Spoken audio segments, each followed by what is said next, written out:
Welcome back to another technical deep dive here in the debug zone. Today we're tackling a big question and breaking it down with insights from other users. Hopefully this clears up some misconceptions and helps you get the answer you need.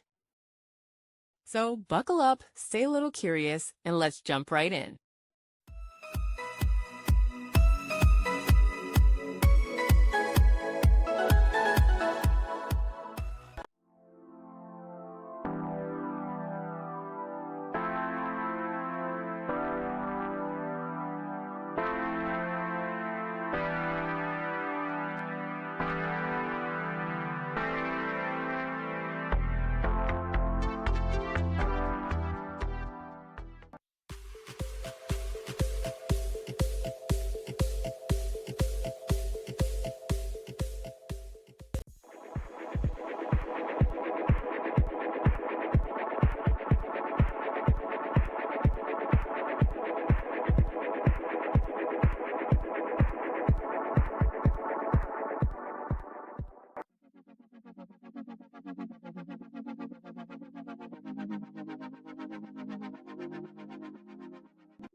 And that's a wrap.